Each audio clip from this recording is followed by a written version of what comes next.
Selon la Bible, les morts peuvent-ils nous venir en aide?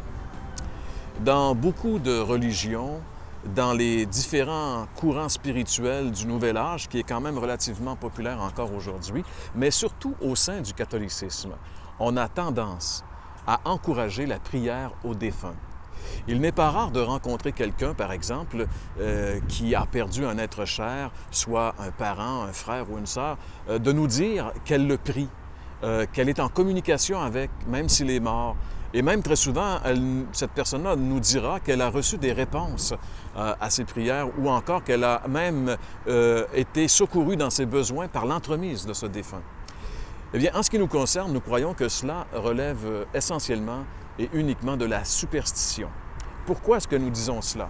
Eh bien, tout simplement parce que la Bible, dans l'Ancien Testament, condamne cet usage. J'aimerais lire avec vous un passage qu'on retrouve dans le livre du Deutéronome, c'est un livre de l'Ancien Testament, chapitre 18, les versets 10 à 12. Un résumé de ces versets comme suit. « Qu'on ne trouve chez toi personne qui s'adonne à la magie, personne qui consulte les spirites, personne qui interroge les morts, car le Seigneur a en abomination ceux qui se livrent à de telles pratiques. » Vous avez sûrement remarqué que dans ce passage, la Bible met au même niveau la communication avec les morts et l'occultisme. Et la Bible va même plus loin en disant que ceux qui pratiquent de telles choses sont en abomination au Seigneur, c'est-à-dire deviennent abominables aux yeux de Dieu.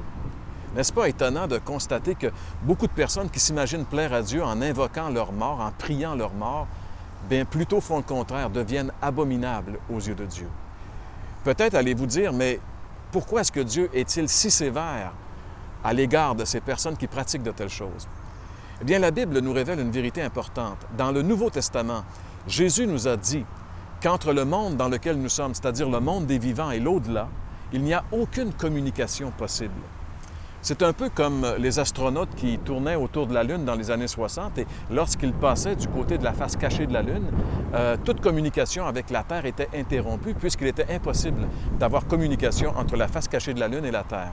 Eh bien, c'est à peu près une image qui identifie bien l'impossibilité de communication entre le monde des vivants et le monde des morts. Mais pourtant, plusieurs vont dire, oui, mais j'ai eu des réponses à mes prières. Pourquoi?